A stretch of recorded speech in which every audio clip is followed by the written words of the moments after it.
buenas tardes a todos.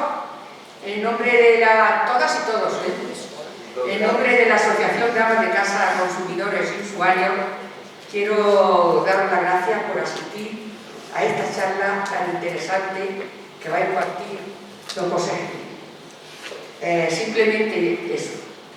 Entonces, yo también quiero decirle a don José Gil que muchas gracias por haber pensado en esta Asociación de Amas de Casa para impartir esta charla. La charla que especialmente nos va a hablar de nuestra historia y nuestras raíces. Yo creo que cuando salgamos de aquí de escucharlo, vamos a saber mucho más de nuestra historia y nuestras raíces. Nada más. Ahora le paso la palabra a Rosarito y Pichi, que van a presentar a don José Gil. Nada más.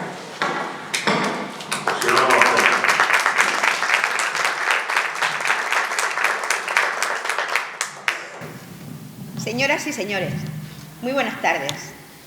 Es para mí y para Piti seguro, ¿verdad, hijo? Sí. Un verdadero placer presentar a la persona que nos acompañará hoy para guiarnos en esta interesante conferencia titulada La historia de amor en el Abará de 1613. Nuestro ponente, don José Florentino Gil García, más conocido para los amigos como Pepe Gil, es una persona ampliamente conocida y apreciada en nuestro municipio por su intensa trayectoria intelectual, cultural y humana, así como por su permanente compromiso con la vida cultural de Abarán. José Florentino ha desarrollado una importante labor como profesor de literatura, dedicando gran parte de su vida a la enseñanza y al amor por las letras, transmitiendo conocimiento y despertando inquietudes en numerosas generaciones de alumnos. Su vinculación con la vida pública y cultural de nuestro pueblo ha sido constante. Ha desempeñado responsabilidades como presidente del Centro de Estudios Abraneros y también como juez de paz, funciones ejercidas siempre con dedicación y cercanía. Además, ha sido y continúa siendo un asiduo colaborador en actos culturales, revistas y foros literarios de nuestro municipio, contribuyendo de manera generosa a enriquecer la memoria, la historia y la identidad cultural de Abarán. Como miembro activo del Centro de Estudios Abraneros, mantiene una presencia constante en la investigación y difusión de nuestro patrimonio histórico y cultural. Entre sus múltiples aportaciones, merece una mención especial la autoría del Auto de Pasión, el prendimiento y la bocina, representación que cada lunes santo forma parte ya de nuestras tradiciones más queridas y que constituye un magnífico ejemplo de cómo la literatura, la historia y la emoción pueden unirse para fortalecer nuestras raíces. Y precisamente en relación con el tema que hoy nos une, debemos destacar también otra de sus creaciones, la obra teatral Leonor y Gonzalo, centrada en una historia de amor ambientada durante la expulsión de los moriscos en Abarán, en el año 1613. Una obra en la que la sensibilidad literaria y el interés por nuestra historia local se unen para destacar episodios y emociones que forman parte de nuestra memoria colectiva. Por ello, podemos decir que nadie mejor que él para acercarnos esta tarde a una historia de amor en el Abará de 1613. Un recorrido que sin duda nos permitirá viajar a otra época y descubrir cómo los sentimientos, los acontecimientos históricos y las vivencias humanas se entrelazan para construir nuestra historia. Les invito a recibir con cariño y con un fuerte aplauso al hiperactivo señor don José Florentino Gil García.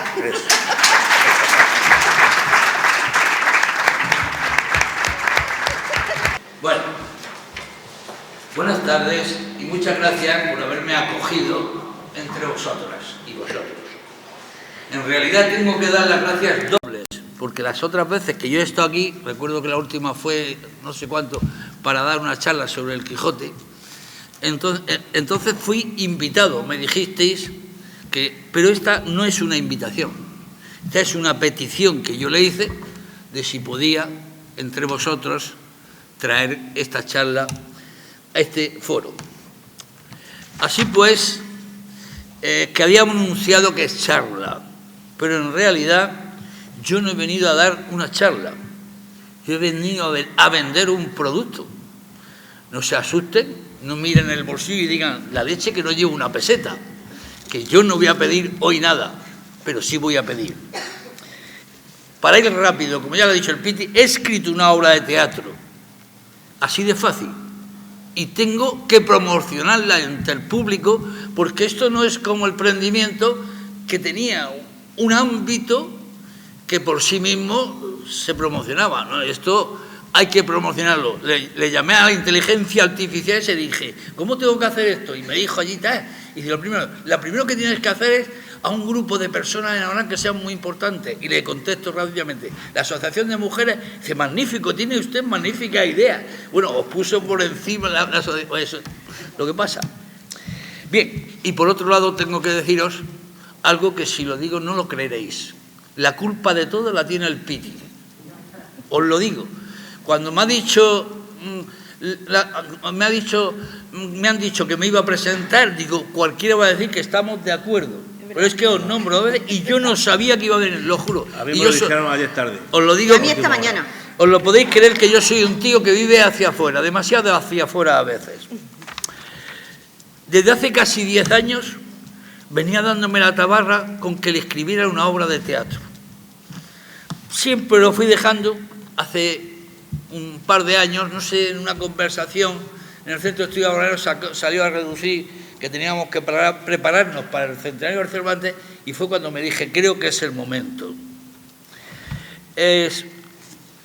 No es una charla, de hecho, no quiero defraudar el magnífico cartel, porque es una preciosidad el cartel que se ha hecho, pero ya digo, yo voy a vender aquí lo que he hecho, a ver si logro mover vuestro espíritu a decir, oye, pues voy a darle yo a esto lo que preveo, darle propaganda, y la charla o lo que sea esto va a tener 3 momentos.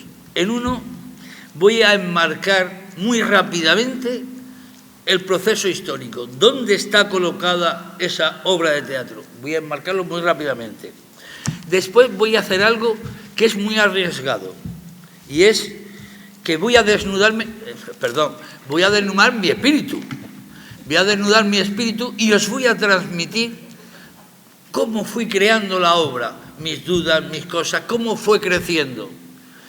Y algo que puede ser pesado, pues no, porque hay un principio literario que dice, haz algo que a ti te guste, porque si no haces algo que a ti te guste, no vas a encontrar entre el público a alguien que le guste. Lo que si yo sé transmitir esas dudas, cómo he creado la obra de teatro, creo que a vosotros os puede gustar. Que no, pues meteríais tomate y se acabó. Después, quiero deciros que la cuestión es que yo quiero transmitir a vosotros todo lo que la obra de teatro ha creado en mi espíritu. Y tercero, quiero saber, la última parte que quiero de la charla, quiero saber si de verdad he transmitido algo. Y eso va a ser de la siguiente manera, pidiendo que abráis un turno de preguntar cosas. Si veo que hay preguntas es porque vosotros os habéis interesado. Y vamos a empezar por el breve comentario histórico. En 1492 se acaba lo que hemos llamado Reconquista. Los reyes católicos conquistan Granada y quiere decirse que allí parece que había acabado todo. Todos los moros de Granada, de Castilla, de Valencia, de Aragón, de Murcia, se quedan. ¿Y por qué se quedan? Porque los reyes podrían ser lo que fueran, pero tontos no eran. ¿Para qué querían las tierras si no había quien las trabajara y a quien ponerle tributos? Luego los dejaron. Pero lo que parecía que iba a ser una cosa cómoda se convirtió en un mar de problemas. Por un lado, seamos justos, los historiadores, según su patita, le echan la culpa a unos o a otros. Por un lado, la intransigencia de muchos católicos que no podían ver a los moros. Y por otro lado, una serie de moros que también no se adaptaban a decir, pero bueno, si yo vivo en un país que es así, creo luchas, problemas, constantemente, hasta llegar a un momento importantísimo que fue la rebelión de las Alpujarras. En la rebelión de las Alpujarras, casi 3 años de guerra, Felipe II, cuando estaba luchando contra los protestantes de Europa, cuando estaba imponiendo Viena para que los musulmanes no ocuparan Europa, que si entraban por allí hubiéramos sido todos musulmanes, no pasa nada, pero bueno, tampoco nuestra identidad también la queríamos guardar. Cuando tenían miles de problemas, tuvo que traer nada menos que al duque de Alba y a don Juan de Austria de Flandes con los tercios y sofocar una rebelión. A partir de ese momento se vio que aquello no tenía sentido y en los sucesivos años, hasta 1610, fueron todo decretos de expulsión y decretos de expulsión. Y resulta que, sin embargo, sorprendentemente, todos los historiadores, escritores, veían bien una cosa que veían que no funcionaba y se utilizaba en toda Europa. Que ahora siempre tenemos la leyenda negra. Lo hicieron los protestantes echando a los católicos que no les gustaba. Lo hicieron católicos echando a protestantes. Echaron judíos de todas partes. O sea, que no, era, en aquel momento no me gustaba, así como yo mando, y no es como ahora, fuera. Y había movimientos de masas muy tristes. Pero, sin embargo, en 1610 se van todos, o casi todos, porque los pájaros eran muy listos. Si les gustaba una zona, por ejemplo, los que estaban en Castilla, se iban por Portugal por un sitio y entraban por el otro. Pero el rey, los reyes lo que no querían eran masas que fueran díscolas. Pero en 1609 quedó una excepción. Había un valle precioso en Murcia, que se llama el Valle de Ricote, y de él no fueron expulsados. Con ellos no se metió nadie. Sin embargo, en el Consejo de Estado, al final, y sobre todo también por la reina, que también era una paguata de 3 narices, consiguieron que al principio de 1613 se volviera a tocar. Es que hay un grupo en Murcia y finalmente en 1613 se hizo un decreto de expulsión contra los moriscos del Valle de Ricote. Lo que pasa es que hubo un movimiento contrario. Fijaros, la Inquisición, parte de la Inquisición, más de media iglesia, los escritores, los historiadores, que no habían tomado la expulsión de los otros moros a mal, aquí entraron a saco y dijeron que esto era una injusticia. ¿Y por qué era una injusticia lo de esta gente?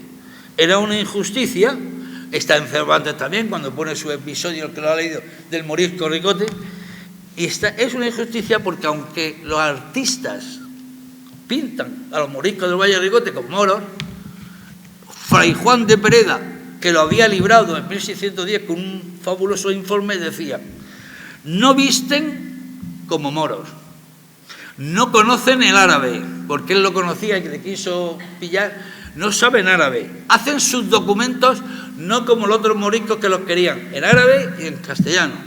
Hacen sus documentos en castellano, pagan diezmos, van a la iglesia y finalmente, en casi todos los sitios hay una ermita, principalmente la más bonita de todas, la más impulsiva, en Abarán. Una tal Leonor de Molina, morisca, mujer de Cosme Juan de Durán, que era sacristán de la iglesia, ha impulsado de tal manera el culto a los santos médicos que es famosísimo. La verdad es que lo impulsó por una epidemia de cólera que hubo. Así pues, la fama de los moriscos de Abarán, de los moriscos del Valle de Ricote, era estupenda. Y entonces aquí sí voy a entrar en el proceso de elaboración de la obra. Le decía a Pitti que que está claro, el momento más trágico de la historia de Abarán es la expulsión de los moriscos. La guerra civil pudo tener sus encontronazos, pero nunca hubo, por ejemplo, en el siglo de esa epidemia de cólera del siglo XVI, mató unos 40 y tantos y eso fue un drama. Pero sin embargo nunca ocurrió lo que ocurría aquí, que de una población de 574 personas, de moriscos, había 15 o 20 cristianos, se tuvieron que marchar en torno a unos 300. No se fueron todos, porque eso está documentado hoy día. ¿Por qué no se fueron todos? Porque si una morisca se había casado con un cristiano, ella y su familia tenían derecho a casarse. Principalmente, ¿quién eran los destinatarios de marcharse fuera? No. A ver. Yo chillo y se ha acabado. Yo chillo mucho. Es que tú está apagado. Está apagado. A ver. ¿Se oye? ¿Se oye? Ahora sí. Lo que pasa es que está alejado. Bueno. Apaga ese piti. Bien. Entonces, pues, no sé, me he quedado en que, bueno... 300 moriscos. Sí, unos 300 moriscos. Pero escúchenme, señores. Ustedes observen que fueron 300 personas, que eran la mitad de la población.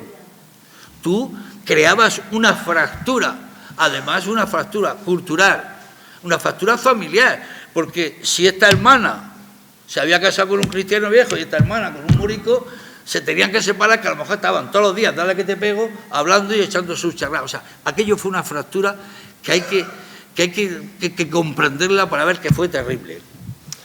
Y entonces, pues nada, yo leyendo de aquí y de allá y trabajo y de historiadores, porque ya convencí que era el momento idóneo, había que poner la obra de teatro en ese momento, empecé a coger datos, montones de datos. Durante casi 2 años estuve cogiendo datos. Por ejemplo, os voy a dar unos cuantos, aunque sean profusos, pero para que veáis. Por ejemplo, el 30 de noviembre de 1613, aquí hay un dato fabuloso que os puede decir la magnitud de la tragedia. El 30 de noviembre, en la Plaza Vieja, no en Madrid ni en Murcia, en la Plaza Vieja, donde vive la señora Viola, allí se leyó el decreto de expulsión. Pero fíjense, el decreto decía que el 13 de diciembre todos a la calle. 12 días, porque el 13 te iba, 12 días para vender tierras, para coger, para hacerte a la idea, aquello... Lo que pasaron aquellos habaneros fue terrible y encima era injusto porque ellos estaban muy asimilados. Ellos no eran... Es posible que hubiera alguno en casa que siguiera siendo musulmán o tal, pero estaban muy asimilados, no creaban conflictos, no eran de los que bajaban allá, no iban a bajar allí a la costa, que pasaba. Los bajeles piratas llegaban hasta la costa, le hacían señales de que habían pasado ya las tropas y ellos... Entraba a toda la alquería y las cosas y hacía unas calimas. Hasta el siglo XVIII era terrible las costas españolas con los piratas. Bueno, pues en 1600, o sea, el 13 de noviembre lo leen y el 13 de diciembre a la calle. Eso es terrible. Y me salieron montones de nombres. El nombre del alcalde, cuando veamos, si alguien ve la obra, el nombre del alcalde, los escribanos, el alférez que debía llevarlos a Cartagena, el lugar de la expulsión, fue muy generosa, mientras que los demás fue a otros sitios. Ellos, los moriscos de aquí, fueron a Génova, sitio perfecto para haberse quedado allí, para vivir bien y con una necesidad de trabajo tremenda, porque al tener puerto y en los puertos ser mejor el salario, ellos tenían mucha tradición de vid, olivo, como nosotros, pero tenían poca mano de obra. Y esta gente que llegó allí fueron vistos y muy bien acogidos, no como los que fueron a Barberia de los años anteriores, que muchos se quisieron ir a Argel y a todos esos sitios, y cuando esperaban que aquellos que eran moros de verdad lo iban a acoger, lo que hicieron fue masacrarlos muchas veces. Tuvieron suerte, pero con toda la suerte tú te tienes que montar en un barco, te tienes que ir y tienes que pasar el destierro. El día que llegan a Cartagena, se sabe también, salen el 13 y llegan el 19. Pero lo peor no es el viaje, lo peor es el clima. Resulta que durante 4 o 5 días o 6 estuvo lloviendo y nevando. Hasta el duque que tenía que echarlo se quedó estancado en Ellín. Imaginen lo que es los 100 kilómetros de aquí a Cartagena, así, andando, con nieve, con el hijico pequeño, el que se lo quiso llevar, con enfermedades, con cosas. Fue terrible. Por eso creía Por eso ya sabéis que hay una máxima en literatura, que la felicidad no es historiable, no es literaturizable. Siempre es la desgracia, aunque tú la hagas acabar bien. Siempre tiene que ser tensión, drama. Pues esta gente lo vivió. Lo que pagaron de impuestos, pues solamente les dejaban sacar, bueno, también fueron bien tratados en el sentido que a los anteriores no les dejaban sacar ni un duro. A esto les dejaban sacar la mitad de sus bienes. El día que salieron de Cartagena, se sabe, todo esto lo investigué, el 8 de enero de 1614, al siguiente año. Se sabe que hubo una fiesta el 6 de enero que hicieron los habaraneros, principalmente allí en el puerto, y que la vamos a recrear para celebrar la noche, o sea, para celebrar el Día de los Reyes Magos. No sé si el niño ya por ahí circularía, no creo que, pero bueno, ellos tenían costumbre de celebrar su Día de Reyes. El barco que se los llevó se llamaba Señor San Esteban, el patrón y capitán del barco, Juan Francisco Dondo. O sea, todos esos eran datos tremendos. Y mis datos más, que me daban un marco, a mí me ponían un marco precioso. Coño, mira, esto, a meter. Pero el marco necesitaba una pintura. Y la pintura, ¿dónde la quería yo? La pintura la quería en que fuera, como es siempre en todas las películas, una historia de amor metida en un momento trágico. Y que esa historia de amor sea, como diríamos, el modelo de lo que a otras muchas les va a pasar. Si no te digo que no puedo estar quieto. Es imperativo. Es imperativo. Y que esa historia de amor, fuera, como diría yo, tan representativa que no tuviera que explicarlo. Porque si tú escribes una novela, la novela te permite darle vueltas y revueltas. Lo que has dicho antes, decirlo de otra forma. Te permite todo. Pero yo tenía que buscar unos personajes, un novio y una novia, una heroína y un héroe, que fueran tan representativos que en ellos estuviera forjada la injusticia, que no tuviera que estar a cada momento, porque en el teatro no hay que estar contando cosas, hay que mostrarlas, ¿no? Los salitos, ellos son especialistas. Y yo no daba con un nombre, ponía unos personajes, ponía esto, espero no cansarlo porque estoy diciendo todo lo que he pasado. No daba con eso, y yo decía, Señor, mira que no tener un momento así que me venga algo. Bueno, pero hay una máxima del arte que dice que cualquier obra que se escriba, valga más o menos, tiene que tener un 99% de transpiración, sudor, y un 1% de inspiración. Pero ese 1% no. Yo ponía personajes, la hija del... Yo voy a ponerlo en la hija del alcalde. Pues, hostia, el alcalde es alcalde y no puede librar a su hija. Pero no me cuadraba nada. Tenía que después estar dando explicaciones. Sin embargo, todo me cayó del cielo. Fue el 31 de octubre de 2023. Sí. Volví en mi casa, me imagino que del campo. Yo me paso la vida por las tardes en el campo, abandonar a la mujer. Cualquier día, si pasa algo, ya veremos. Entré a mi casa y mi señora, que le gusta ver todas esas cosas, y está bien, estaba viendo la coronación de la princesa Leonor. Estaba guapísima, sea uno monárquico o no lo sea, ella es un cromo. Y yo me quedé mirando sus ojos azules y un rayo de algo pasó por mi cabeza y me fui corriendo a mi bodega donde vivo feliz, si alguien tiene, y allí saqué unos datos y me dije, Señor, ¿cómo he sido tan burro? Si lo he tenido siempre delante de mí, Leonor, nuestra princesa, Leonor de Molina, la que pone el asunto la que pone el culto a los santos médicos. Leo que su hija se casó con un morisco y que tienen una niña y que ella muere muy pronto, posiblemente de sobreparto. Ostras, pues ya está. Leonor le voy a poner a mi personaje. Y es nieta de Leonor de Molina. Y qué mayor injusticia, qué símbolo más fuerte para mis personajes que la nieta de la que ha impulsado el culto a los santos médicos sea expulsada porque su padre era morisco. Creo que fue un acierto. Y entonces se llama Leonor la obra por eso. Se llama Leonor y Gonzalo. Después de eso, todo fue más suave. Tenía los personajes principales. Fui llenándolo con todo aquello que me faltaba y todo lo que falta en el teatro. Pero tenía Leonor y finalmente puse Gonzalo. ¿Y por qué Gonzalo? Pues me dice, es que cuando parece que... ¿Qué pasa que no?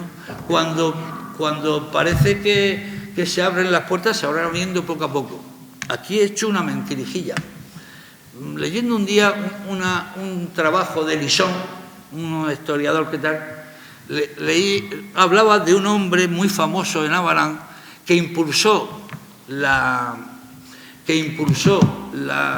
el comercio de la seda y que era riquísimo, porque impulsaba el comercio de la seda en su juventud, había ido hasta Anatolia y a los sitios más... Y tenía también las telas, los tintes, y tenía mucho dinero, aunque acabó después yéndose de aquí. Y tenía un hijo que se llamaba Gonzalo. Digo, pues ya está.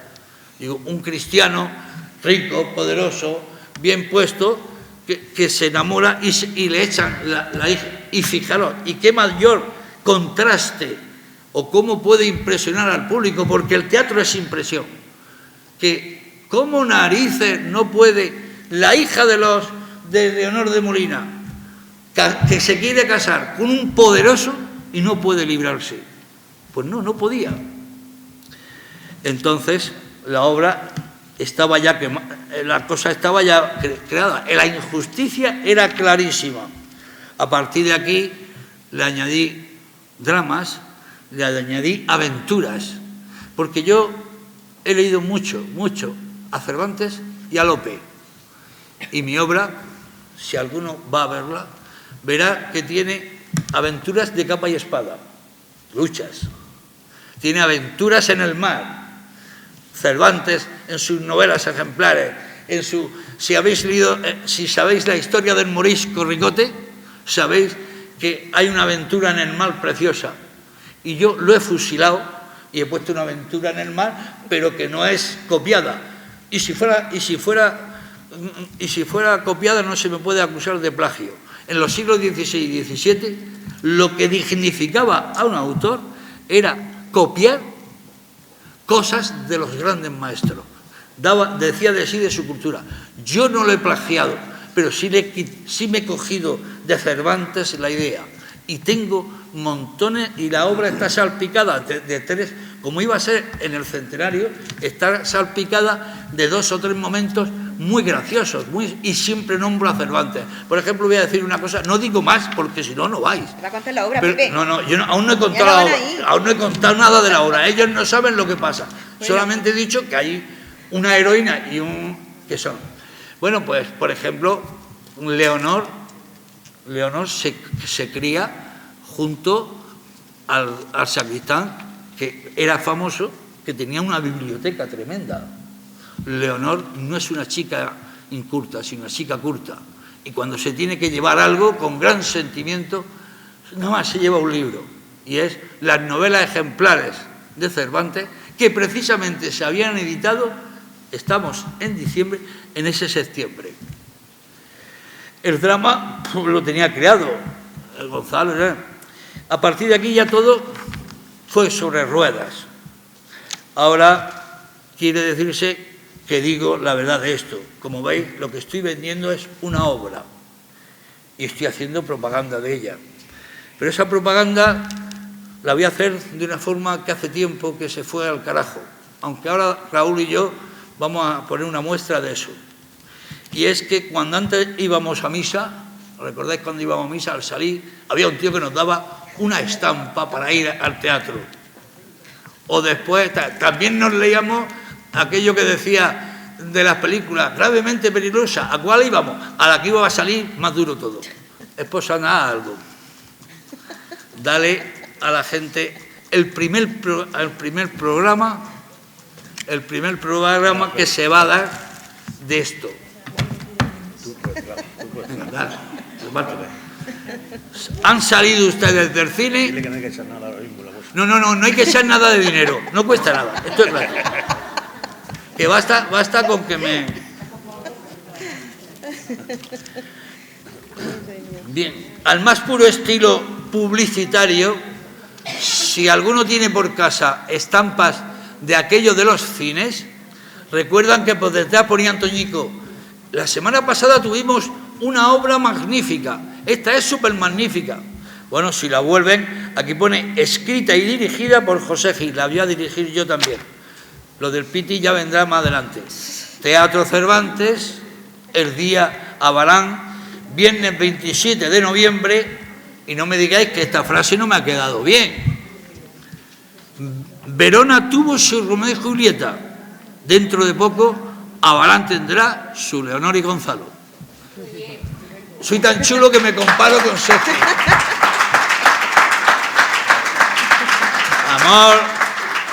Amor, traición, aventuras, en una historia que yo tengo que calificar de excepcional. Oye, yo no voy a decir que... Si os faltan, quedan aquí, Victoria.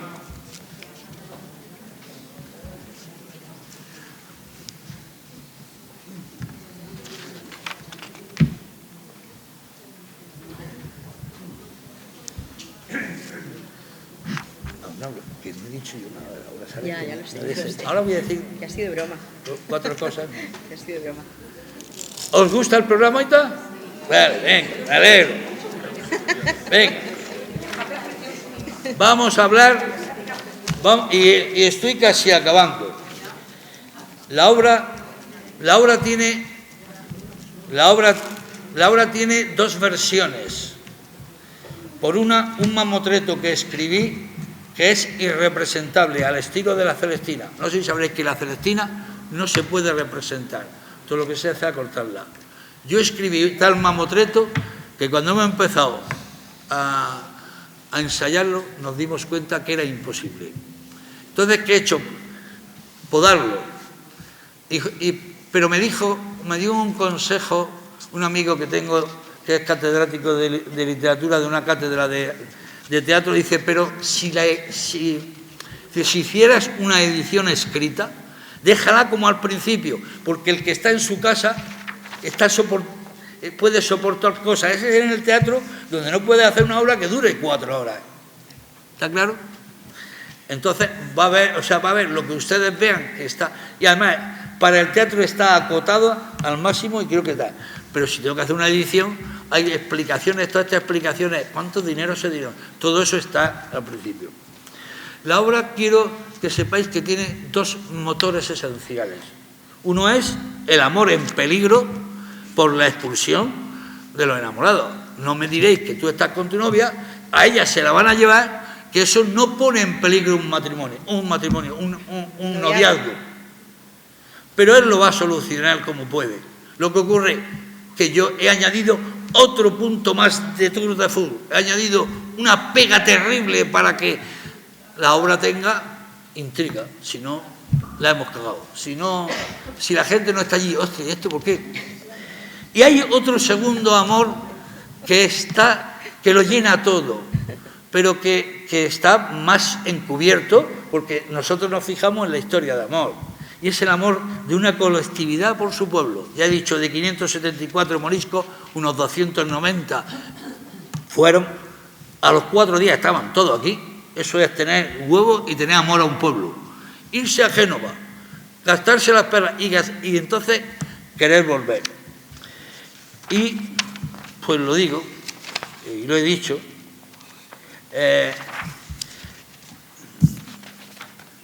bueno, tengo miedo porque sé que me juego el depender de que lo hagamos bien, de esto o del otro. Pero sin embargo tengo una cosa maravillosa, y estos 2 que hay aquí. Y es que la obra, como vosotros comprenderéis, la llevan para adelante 7 o 8 personas.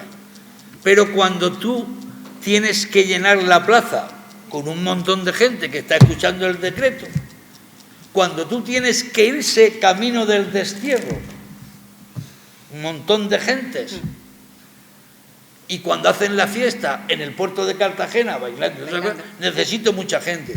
¿Y quién lo va a hacer eso? Los coros de los amigos de la zarzuela de Barán del Piti, que para eso me he metido en este rollo.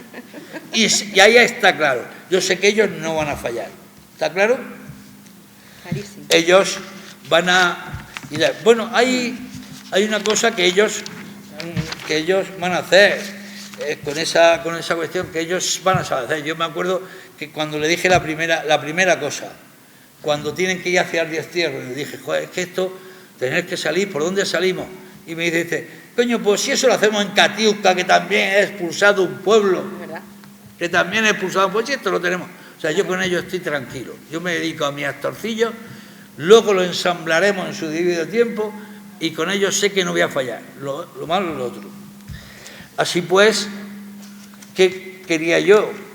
Pues nada más, que ya habéis conocido esto y quiero también tuve que hacer, he hecho de todo, aquí hasta de letrista, así que resulta que, digo, va a ser muy triste que cuando se vayan callados, pues sí que iban tristes, y entonces cogí, y como ya, una vez que tuve los presos, me venían ideas y más ideas, dije, tengo que escribir una canción para que la cante cuando se marche.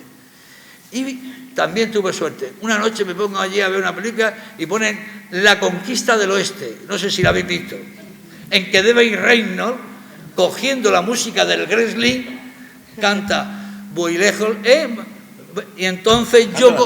No, la había cantado un trocico voy a cantarlo. Entonces yo cogí y le puse, dije, me gusta el Green Lee, me encanta, pero me pongo y hago una letra preciosa y la ostra bendita, como no sabía de música, aquello no encajaba. Llamo a uno que conozco de música, digo, chacho, dice, nene, eres más tonto que una mierda para la música, ya lo sé de siempre, no sabéis la música cómo me llevo con ella. Dice, pero como eres profesor de literatura, coge, si hay una traducción del Green Lee, mides los versos, 11, pues tú construyes versos de 11 sílabas. Y que las sílabas tónicas, es decir, los sitios donde van los acentos, se los pones tú también y te sale una canción. Y entonces la de Reino dice, canta una canción allí en un paquebote, y yo hice eso y os voy a cantar nada más que el estribillo. Yo creo que me ha quedado precioso. Precioso. ¿Te ha quedado? Dice más o menos, ¿lo cantas tú? No, cántalo tú. Dice más o menos, pero es mucho más largo, pero os canto el estribillo porque me han dicho que en las exposiciones que haga de mi obra, alguna cosita hay que decir. La canción dice más o menos, a ver si suena bien, Rosarito. Vamos a ver. Voy lejos, lejos y conmigo van los recuerdos de mi dulce Abarán. Voy lejos, lejos y conmigo va el rumor del Segura al pasar.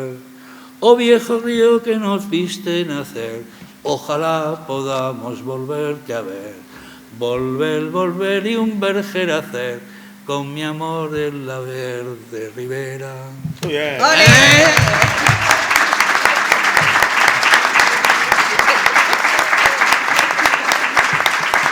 Bueno, pues eso está hecho cogiendo la diva y reino, y a cada verso que ella ponía, yo ponía uno con la misma medida y eso, y encajaba. No digo lo demás porque lo demás para ellos. También cuento una cosa, también a la que estás aquí no lo iba a decir, pero lo digo. Hay una fiesta, hay otro momento en que se reúnen todos, en una fiesta en el puerto de Cartagena, porque son muy festeros los baraneros, y se arma allí una juerga, y Rosarito pues tiene suerte, le gusta a la gente, y todo el mundo, que cante. Rosarito va a cantar una preciosa canción de trabajo que se cantaba aquí en los tiempos de eso. Si quieres decir algo, dice, si no, la dejamos. Un poco igual que tú. No. Dile cómo se llama, dile simplemente cómo se llama. Bueno, saco, no decimos más, coño, que si no, no vais. Es que me la estoy aprendiendo, no me la sé. Sí, que si no, no vais. Pero es muy bonita, es de las que se cantaban en el almacén. Hace 1000 años. O sea, que la obra va a tener de todo. Cultura, historia, amor, es momentos terribles para los personajes, momentos que os pueden coger el alma y decir, la hostia bendita, esto es un desastre. Pero, y no digo más nada. Ahora viene la tercera parte. Si de verdad he sabido mover vuestro espíritu, habrán preguntas. Yo sé que tengo una por lo menos. La más sobra del pueblo me va a preguntar algo, que es la droguera. Venga, empieza por la tuya, droguera. ¿Qué pasa? ¿Qué va a ser genial? Ah, bueno, y lo último, que vayáis y que hagáis propaganda de mi obra. Cuando veáis, o sea, voy a hacer mucho marketing, os lo digo. Voy a poner carteles, se acerca algo para hablar, que sepáis, esto es lo de Pepe Gil. Leonor, esto es lo de Pepe Gil. Y finalmente, según nos vayamos aproximando, intensificaremos la cuestión. Venga, Droguera, ¿qué me va a preguntar? Te voy a preguntar una cosa que tú me dijiste, no te acordarás. Espera, que lo hemos apagado. Espera, que lo hemos apagado. Feli, es que hacía un poco de ruido. Espera. Mira, Carmen. mira. No sé si te acordarás tú, que me dijiste un día, Feli, no te puedes hacer que estrene, mira, otra del teatro. No te puedo, sí te he dicho. Sí. Ahora te voy a hacer una pregunta. Inversidad. Pues acaso lo has dicho. Mira, Droguera, te prometo delante de todo el mundo que yo, que no diga nadie que soy antipático ni nada de eso, pero yo me crié entre los 6 y los 9 con el dolor de mi padre. Y yo no quiero muerte, ni quiero visitar a nadie que esté enfermo ni nada. No puedo, lo siento mucho. Pero Droguera, te juro, que si me dicen la droguera está mala y está muy jodida, va el cura que te eche la perdición y yo a decirte, Droguera, esto es así, como acabo. Pero ahora no puedo. Es que siempre va más allá de donde... Madre mía, ¿cómo te voy a decir el final? El final es terrible. Si no, no va. Feli, si no, no va. Venga, luego te lo diré al oído. No, tampoco. Que tengo que vivir. Otra pregunta por ahí, venga, a ver si de verdad he abierto... Dime. Vamos a ver, yo he escuchado hoy que has dicho que los moriscos huyeron a Génova. No, huyeron no, los llevaron. Los echaron, pues, los echaron. Y después volvieron otra vez. Sí. ¿Eso qué sentido tiene? Muy fácil, muy fácil. Resulta que el rey Felipe III no estaba mucho por la labor, pero si tu mujer te dice que te tires por la ventana, procura que la ventana esté baja. Y resulta que la pacuata de mujer que tenía estaba muy influenciada por un antimorisco y fue el que lo obligó. De forma que cuando le comunican en un Consejo de Estado al rey que estaban volviendo, le dice que hay que perseguirlo, era ¿cómo se llama? Era el de las finanzas. Y dice, lo que tienes que encargarte es buscarlo a todos para cobrarle impuestos. Pero déjalos, que la llave, porque se extendió, la llave que llevan en el bolsillo entre en la cerradura que se dejaron cerrada. ¿Había oído eso de que se llevaban las llaves, se llevaron las llaves? ¿Por qué se llevaron las llaves? Porque hubieron muchos que en 12 días no pudieron vender la casa. Claro. Aquello fue un drama. No sé si he sido capaz de trasladároslo. Coño, pensar en vosotros, vuestra amiga, la Victorina y esta, y tú eres mora, y esta no, y te tienen que echar. No solamente fue el dolor de los que marcharon, porque vamos a hacer ya aquí un poco, tendremos que utilizar un grupo que se marcha. Yo creo que se queda. Y 5 o 6 por allí llorando, porque se le va a su padre, se le va a su hijo. Pues ya estamos. Venga, alguna cosita más. Venga, diga usted, señorita. Usted tiene cara de artista. No sé por qué. Bueno, a ver, soy profesora de flamenco. Venga. Artista, a ver, se refiere a morisco. Morisco le llamaban. Eso es incierto. ¿Eh? A ver, es incierto. ¿Qué? ¿Qué? ¿Qué? La palabra morisco se introduce para a la gente pensante, persa, Sí, sí, ¿de dónde? Hola, este sí, toma. A ver, ahora sí. Bueno, cuando se refiere al morisco, es despectivo, totalmente comprobado, certificado históricamente, porque son persas. Quien viene y crea el Al-Ándalus son persas, gente pensante, gente que crea el intermedio, con unas mentes maravillosas, con un poder de creación, arte, baile, carne, etc. Influyen mucho en el flamenco. Soy profesora de flamencología. Vengo de Granada muchos años, aunque soy granadera de origen, y creo que, no sé, morisco, ¿de dónde es morisco? Es decir, Marruecos, Marroquí, árabe, pero morisco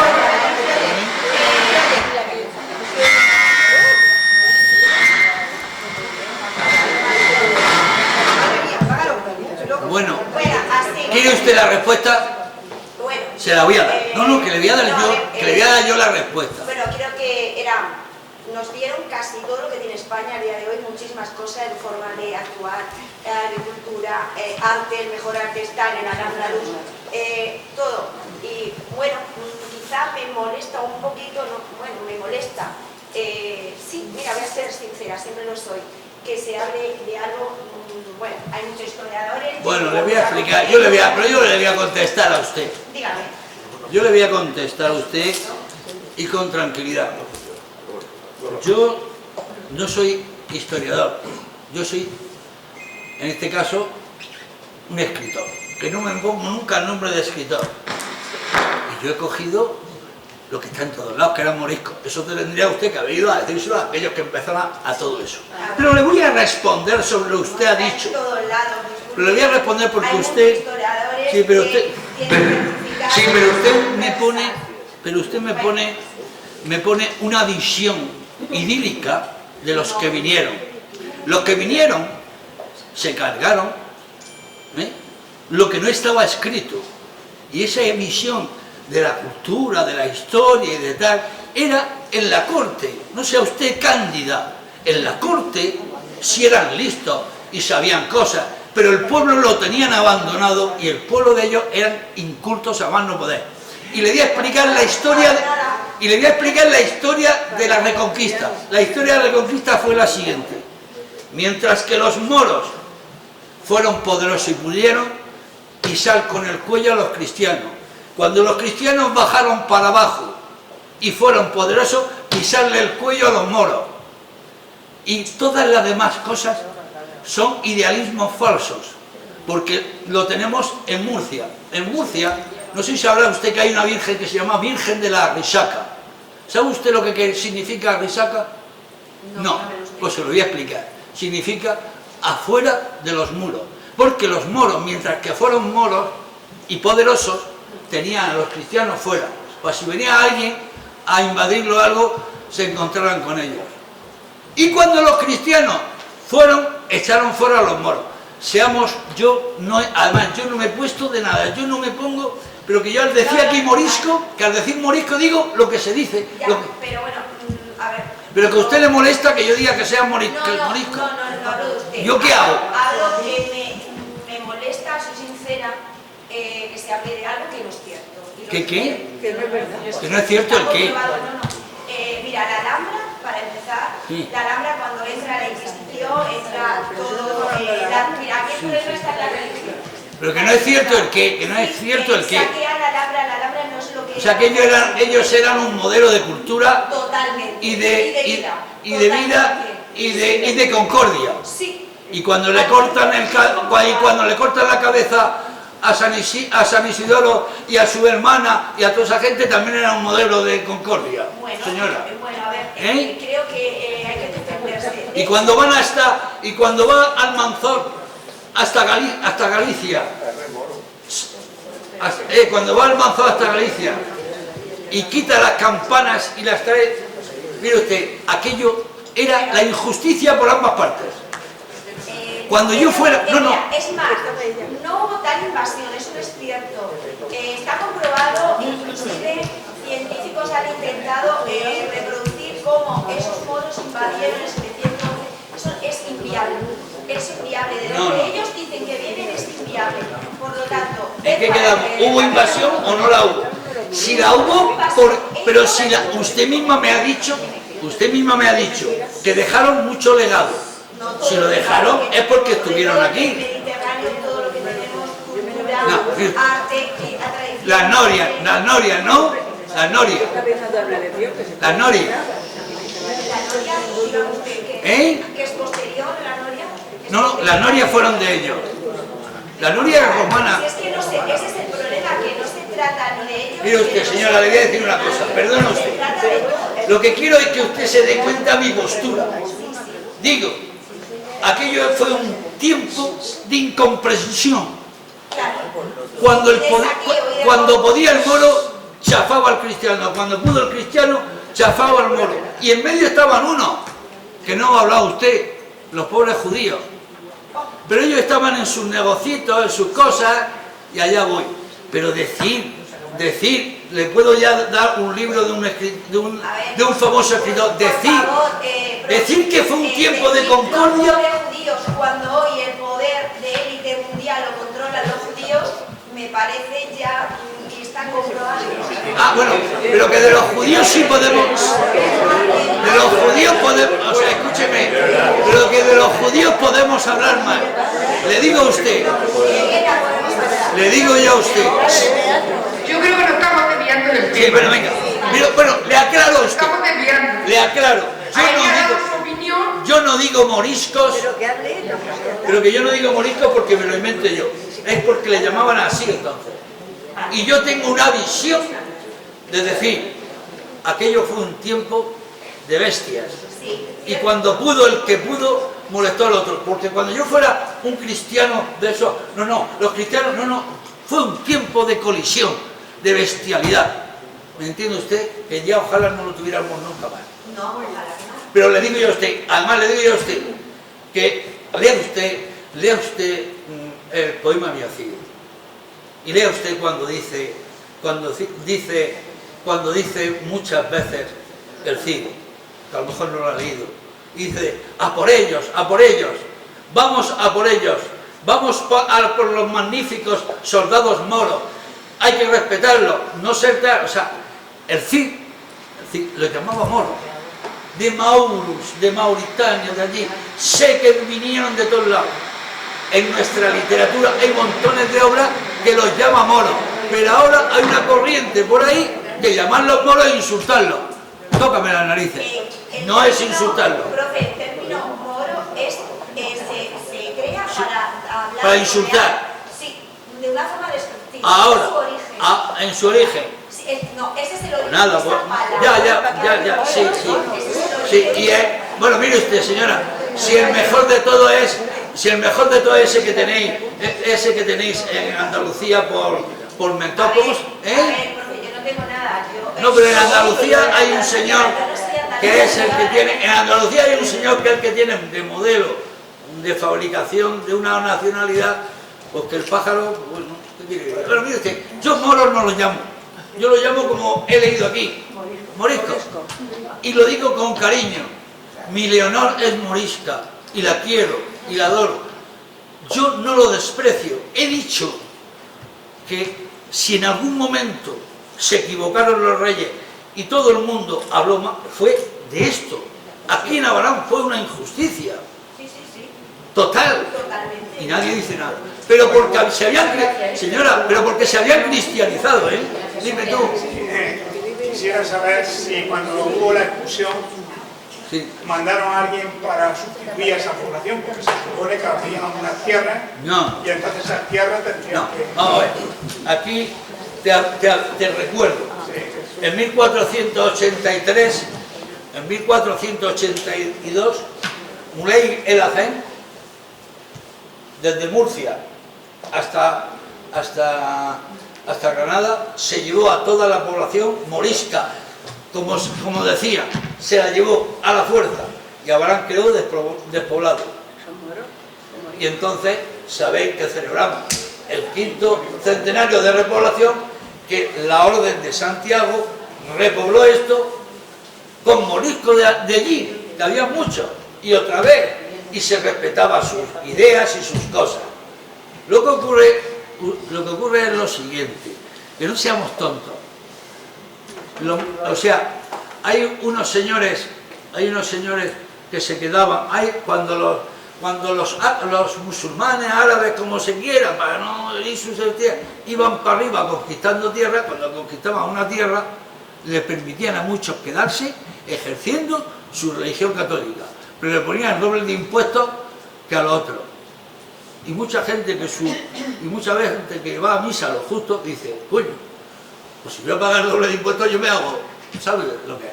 Y viceversa. Habría muchos moros que se vieran asfixiados por el peso del cristianismo y dijeran, bueno, yo me hago de esto y así me libro de todo. Que aquello lo que hay que hacer es no verlo con la óptica de ahora, así a lejos. No, métete allí tú a vivir. Ponte en aquel momento.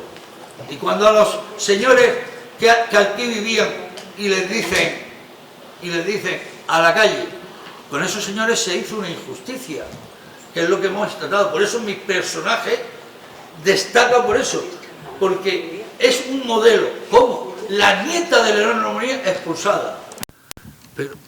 Y yo sé lo que me llevo, que sé que habrá gente, que hay mucha gente que cuando vea la obra, si puede, me crucificará por algunas ideas, por algunas cosas, pero he tratado siempre de ser justo. Y lo justo es que esos señores han dejado aquí, han dejado lo que se pudo quedar. Por ejemplo, el otro día me decía un tío, digo, nene, pero tú eres tonto, tú no sabes de fonética. Todo lo que hablamos, lo que decimos, es porque estuvieron aquí los moros. Digo, pero nene, ellos han dejado palabras, cerca de 5.000. Lo que pasa es que encima son incultos y defienden cosas. Cerca de 5.000 palabras del castellano son moras. Pero que han dejado fonética, pues que no los vemos ahora. No lo vemos, que no tiene nada que ver con nuestro habla. Ellos fonéticamente no nos dejaron nada.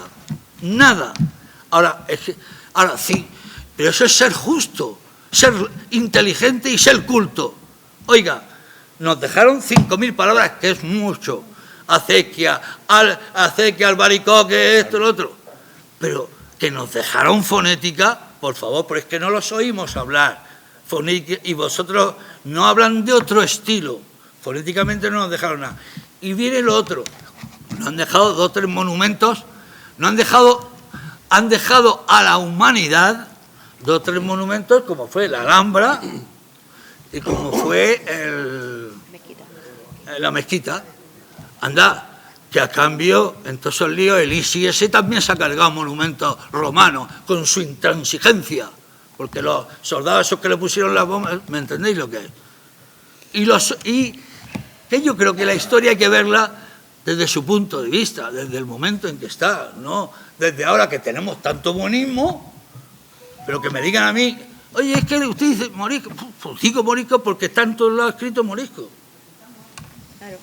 Pero no hay, lo juro por lo más sagrado, no hay en mi escrito ningún carácter despectivo. Yo defiendo el que esos señores no tuvieron que ir fuera, pero luego hago algo también, y es que no os podéis quedar con ese rollo nada más, porque voy a poner aventuras, cosas, y veréis cómo Cervantes, con su historia, con su cosa, destila. Mira, voy a decir una cosa de la obra. Hay un momento que vuelve el padre de ella. Hay un momento que vuelve el padre de ella, de la chica, y vuelve por el puerto de Cartagena y baja para abajo y se encuentra, y he hecho algo que es que fue totalmente posible. No sé si habéis oído hablar o habéis leído el Quijote, la historia del morisco Ricote. Entonces, Ricote era un morisco que lo habían expulsado y vuelve a España porque había escondido un tesoro. Y yo he hecho, porque cuando tú creas historia tienes que ser exacto, pero cuando creas literatura puedes permitirte el lujo. Y yo he hecho que el padre de Leonor se encuentra con el morisco Ricote y es uno de los 3 que bajan para abajo y se encuentran con Sancho Panza. Me he permitido ese lujo. ¿Por qué? Porque voy a poner una obra en el Teatro Cervantes y quiero que la obra destile cervantismo. Muy bien, muy bien.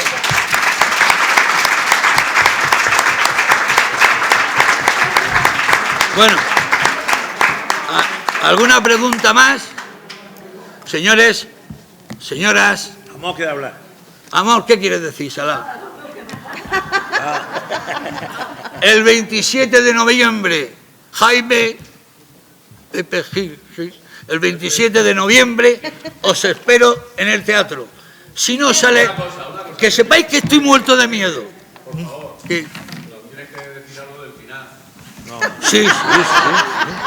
Yo creo que Leonor y Gonzalo se despedirán en la quinta con los santos médicos.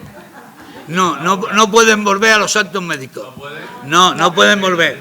Las grandes obras, mira, te digo por dónde va la cosa. Pepe. No, te digo,